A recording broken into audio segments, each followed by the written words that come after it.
अस्सलाम वालेकुम दोस्तों, इस वीडियो में आपसे बात करने वाला हूं कि जो कोचिंग सेंटर के ऊपर एक नया एजुकेशन पॉलिसी आया है उसके ऊपर बात करने वाले हैं। बात करने से पहले आपको बता दूं कि जो भी स्टूडेंट्स हैं, टीचर्स हैं, पेरेंट्स हैं, सब परेशान हैं, प्रॉब्लम फेस कर रहे हैं कि आखिर क्या इसका प्रॉपर इन्फॉर्मेशन आखिर है क्या, क्यों ऐसे प्रॉब्लम चल रहा है, इसी के ऊपर हम डिस्कस करने वाले हैं। आखिर एग्जैक्ट इसका मतलब है क्या और ये जो रूल आया हुआ है ये है क्या, इसके बारे में आपको प्रॉपर चीज़ें मैं बताने वाला हूँ। 10 पॉइंट से आपकी सारी चीज़ें मैं क्लियर कर दूंगा A to Z। वीडियो में एंड तक बने रहना। हर चीज़ आपको बेसिकली मतलब बेसिक से लेके एडवांस टोटली इस पर मैं डिफाइन करने वाला हूँ। पूरा एक ओवरव्यू स्टडी करने के बाद बिल्कुल एग्जैक्ट इन्फॉर्मेशन आपको देने वाले हैं। देखिए, जो सबसे पहली बात है कि कुछ बच्चे को, आप स्टूडेंट है, उनको ये क्लियर नहीं है कि किस क्लास से हमारा बंद है। अगर एज का क्राइटेरिया दिया हुआ है तो एज का जो क्राइटेरिया दिया हुआ है तो एज के क्राइटेरिया के साथ साथ क्लास क्या होनी चाहिए। कि कुछ बच्चे जो होते हैं, अगर उनका एक्चुअल एज की बात की जाए तो होते हैं 15 ईयर्स के और क्लास 7 में होते हैं, 6 में होते हैं, 8 में होते हैं। तो उनके लिए क्या क्राइटेरिया है, तो एज के हिसाब से मैं क्राइटेरिया के साथ बात करने वाला।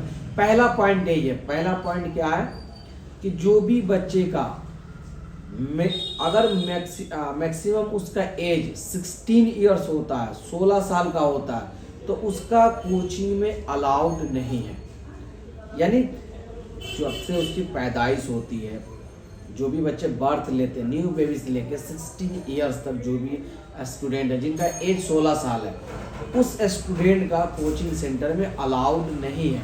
ठीक है, अब बात करते हैं क्लास की कि इनकी किस क्लास तक। According to the CBSE rule regulation, जो बच्चा क्लास 10th का स्टूडेंट होता है उसका मिनिमम एज 14 ईयर्स माना जाता है और मैक्सिमम एज 16 ईयर्स माना जाता है। तो जो भी स्टूडेंट है, अगर आपका एज 16 ईयर है या आप क्लास 9 10th में है तो आपका कोचिंग अलाउड नहीं है। कुछ बच्चे ओपन से करते हैं, 10th क्लास करते हैं, तो ओपन में क्या होता है कि जो भी बच्चे ओपन करते हैं तो उनका ओपन में एज ज़्यादा होता है। तो यहाँ पे गवर्नमेंट का जो रूल है, आपका एज 16 ईयर्स हो तब भी आप नहीं जा सकते, या आप क्लास 10th में हो तभी भी आपका अलाउड नहीं होगा। ये हमारा पहला पॉइंट रहा है। दूसरा पॉइंट के ऊपर बात करेंगे कि बहुत सारे छोटे छोटे कोचिंग सेंटर वाले इस प्रॉब्लम में है कि भाई हमारे कोचिंग उनका अलाउड होगा, हम कोचिंग कैसे चलाएं, हम तो नए नए खोले, हमारे पास बच्चे कम है, बहुत सारी चीज़ें हैं। तो इनके लिए सिस्टम ये है, कोचिंग का मतलब गवर्नमेंट ने ये दिया है। और कुछ बच्चे के माइंड में ये भी, और टीचर के माइंड में कि हम तो होम ट्यूशन पढ़ाते थे, हमारा होम ट्यूशन भी बैन हो जाएगा, बैन हो गया।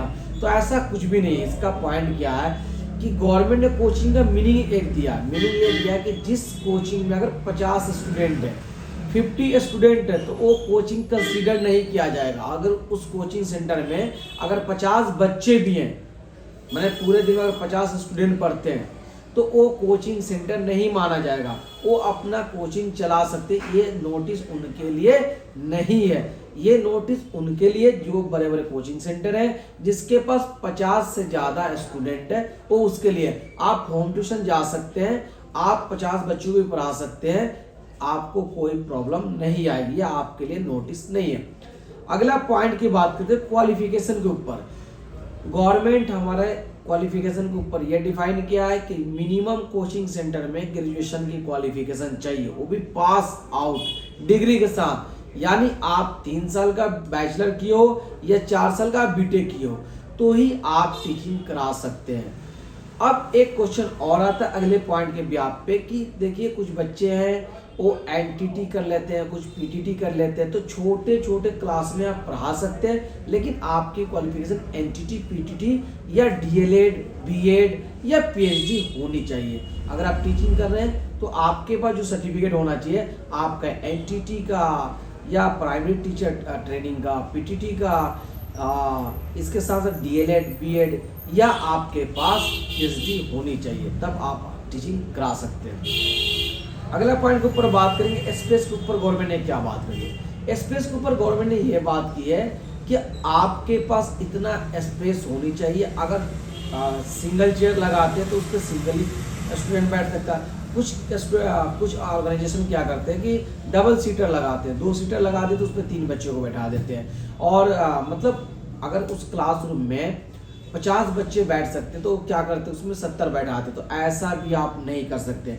इसी में एक पॉइंट और ऐड करूंगा, इसी का पार्ट कि आपको फायर एक्सटिंग्विशर होनी चाहिए और उसके साथ साथ आपका मेडिकल फैसिलिटी भी आपके ऑर्गेनाइजेशन में होनी चाहिए, यानी मेडिकल टूल होनी चाहिए। ठीक है, अगले पॉइंट की बात करेंगे कि आखिर ये जो रूल है आपका इम्प्लीमेंट हो गया नहीं हुआ, तो लास्ट में क्लियर करूंगा, लेकिन कि कब से लागू होगा इसके बाद में आपको बताऊंगा। अगर अभी तक आपने चैनल को सब्सक्राइब नहीं किया तो चैनल सब्सक्राइब करें। और आपको मैं बता दूं कि ये रूल कब से लागू होगा, आपको मैं बता दूं। उससे पहले बता दूं कि सेंट्रल गवर्नमेंट ने क्या करा है कि एक अपना प्रोपेगेंडा, आप अपना एक फ्रेमवर्क प्रोसीजर तैयार कर दिया।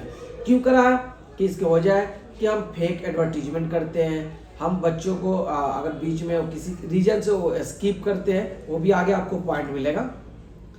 तो इसलिए बच्चे बहुत सुसाइड भी कर रहे हैं, ऑर्गेनाइजेशन गलत कमिटमेंट कर रहे हैं, फेक एडवर्टीजमेंट कर रही है। एक ही बच्चे को 4-4, 5-5 ऑर्गेनाइजेशन लगाते हैं कि हमारे पास से पास आउट किया, हमारे पास से पास आउट किया, तो फेक प्रोमिसेस रहता है। तो इस पे भी गवर्नमेंट ने इस वजह से एक फ्रेमवर्क तैयार किया और गवर्नमेंट ने सारी प्रोसीजर लगाकर वो हर स्टेट को हैंड ओवर कर दिया। अब स्टेट डिसाइड करेगी कि हमें इसमें कौन कौन से सिस्टम रखना है और कौन कौन से सिस्टम नहीं रखना है। सेंट्रल गवर्नमेंट ने सारे स्टेट गवर्नमेंट को एक सेम प्रोपोजल उन्होंने हैंड ओवर कर दिया। अब स्टेट गवर्नमेंट उसको अपने हिसाब से इम्प्लीमेंट करेगी कि ये चीज़ें में ये मॉडिफाई होनी चाहिए या ये चीज़ें ऐसे होनी चाहिए। ठीक है, तो स्टेट गवर्नमेंट के ऊपर है। अगला पॉइंट हम आपको बताएंगे कि पेनाल्टी सिस्टम लगाया। अगर आपका ऑर्गेनाइजेशन है, अगर कोचिंग सेंटर 50 स्टूडेंट से ज़्यादा आपके पास है, तो आपके पास एक प्रॉपर वेबसाइट होनी चाहिए, उसका प्रोस्पेक्टस, ब्रोशर, सब कुछ A to Z आपका मेंशन होना चाहिए आपके वेबसाइट पे। और जो भी अगर एकोमोडेशन फैसिलिटी देते हैं तो भी आपका मेंशन उसी पे होनी चाहिए वेबसाइट पे। और एक गवर्नमेंट एक लिंक, एक वेबसाइट को बनाएगी, उस लिंक सबको, सारे ऑर्गेनाइजेशन को प्रोवाइड कराई जाएगी और वो ऑर्गेनाइजेशन वाले को क्या करना, उस लिंक के जरिए अपना रजिस्ट्रेशन करना। जो भी आपको फीस होना चाहिए, मतलब जायज फीस होना चाहिए, रीजनेबल फीस होनी चाहिए। ये नहीं कि आप कुछ भी फीस रखते, एक रीजनेबल फीस होनी चाहिए। ठीक है, जो कि हम लोग बहुत ही एक्सपेंसिव फीस लेते हैं, ज़्यादा फेक प्रॉमिस के ऊपर लेते हैं, इसलिए गवर्नमेंट ने इसके ऊपर फीस के ऊपर बात किया है। ठीक है, अगला पॉइंट है, हाँ इसी में था कि पेनाल्टी वाला पॉइंट ये है कि अगर आप गवर्नमेंट के रूल रेगुलेशन को अगर ब्रीच करते हैं, यानी आप इसको फॉलो नहीं करते हैं कोई भी, तो पहली बार आपके पास गवर्नमेंट के अथॉरिटी आएंगी, टीम आएंगी और 25,000 की पेनाल्टी लगाएंगे। फिर अगर नेक्स्ट टाइम आप उसको शट आउट नहीं करते तो दोबारा गवर्नमेंट के अधिकारी आएंगे और 1 लाख रुपीज़ का पेनाल्टी आपके ऊपर लगाएंगे। उसके साथ साथ आपका रजिस्ट्रेशन भी कैंसिल हो सकता है। तो आपको अगर उस क्राइटेरिया के अंदर आना है, अगर आते हैं तो उसको आपको फुलफिल करना है सारी चीज़ें, जो भी गवर्नमेंट के वेबसाइट आएगा उस पर हमें रजिस्ट्रेशन करके हर चीज़ उस पर मेंशन करना। एडवर्टीजमेंट, अगला पॉइंट एडवर्टीजमेंट के, हम फेक प्रोमिसेस करते हैं। एक स्टूडेंट है, वो जेई हमारे पास से अगर क्वालिफाई करता है तो हम दूसरे ऑर्गेनाइजेशन वाले भी लगाते हैं, तीसरे वाले भी लगाते हैं, या कोई भी स्टूडेंट हो, मैं किसी को पर्टिकुलर नहीं कहते, अगर वो क्वालिफाई दूसरे ऑर्गेनाइजेशन से करता है या सेल्फ स्टडी से भी करता है, तो अगर कभी वो अपना 10th में 12th में अगर उस ऑर्गेनाइजेशन में स्टडी किया तो सारे ऑर्गेनाइजेशन वाले लगाते हैं कि बच्चे हमारे पास से क्वालिफाई किए हुए।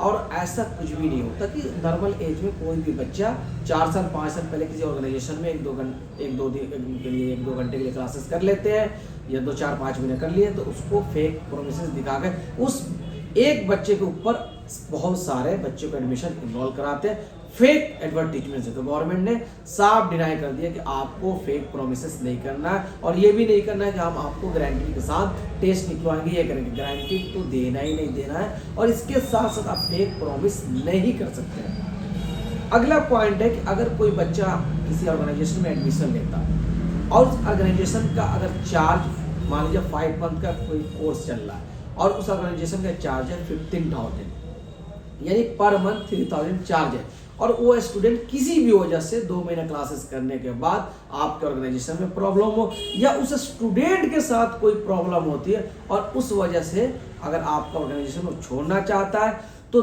10 दिन के अंदर आपको रिमेनिंग जो डेज है, यानी 2 मंथ आपके यहाँ क्लास किया, 3 मंथ का आपको पैसा यानी 9,000 आपको विदिन 10 डेज उसको आपको रिफंड करना होगा। अगर एकोमोडेशन लिया तो एकोमोडेशन की भी चार्ज आपको वापस करना है। अगर 5 मंथ के 15,000 है, 2 मंथ के बाद बच्चा स्किप करता है तो आपको 3 मंथ का पेमेंट विदिन 10 डेज आपको रिटर्न करना है। अब पहले क्या होता था, रिटर्न नहीं होता था, अब आपको करना ही है। नेक्स्ट हमारा लास्ट पॉइंट है और ये पॉइंट क्या है कि ये इम्प्लीमेंट कब से हुआ, लागू कब से हुआ। देखिए, जो सेंट्रल गवर्नमेंट है इसको स्टेट गवर्नमेंट को उन्होंने हैंड ओवर कर दिया। अब सेंट्रल गवर्नमेंट जब चाहेगी तो इसमें मॉडिफाई के अपने अपने स्टेट में इम्प्लीमेंट करेगी, इन्फोर्स करेगी, लागू करेगी। अभी इसका कोई नोटिफिकेशन नहीं आया है कि कब लागू होगा। बहुत सारे ऑर्गेनाइजेशन वाले इसको बंद भी कर दिए, छोटे बच्चे क्लास बंद कर रहे हैं, और बहुत सारे ऑर्गेनाइजेशन वाले वो बोले 3 मंथ का टाइम मिला, 6 मंथ का मिला, 1 ईयर का टाइम मिला। ऐसा अभी गवर्नमेंट की तरफ से कोई भी नोटिस नहीं आया टाइम पीरियड को लेकर। तो गवर्नमेंट जब भी आपको लागू करेगी, सबसे पहले अपना वेबसाइट बनाएगी, उसके बाद एक टाइम पीरियड दिया जाता है आपको 5 मंथ, 6 मंथ, 1 ईयर, क्योंकि आपको इस टाइम पीरियड के अंदर सारी चीज़ें आपको प्रोवाइड कर देंगे। तो अभी आप जो भी ऑर्गेनाइजेशन वाले बिल्कुल ना डरे, जब इम्प्लीमेंट होगा, इन्फोर्स्ड होगा तो आपको उसके लिए गवर्नमेंट का नोटिफिकेशन आएगा। अभी पूरे हिंदुस्तान में कहीं भी इन्फोर्स नहीं हुआ। उम्मीद कर रहा हूँ आपको वीडियो अच्छी लगी तो चैनल को सब्सक्राइब करना ना भूलें, और हमारे ऑर्गेनाइजेशन आए अपने क्लासेस कर सकते हैं कॉम्पिटिटिव एग्जाम्स की तैयारी बहुत ही रिजनेबल चार्ज में। That's all. मैं हूं मोहम्मद साजिद खान, दुआ में याद रखना। अल्लाह हाफिज़।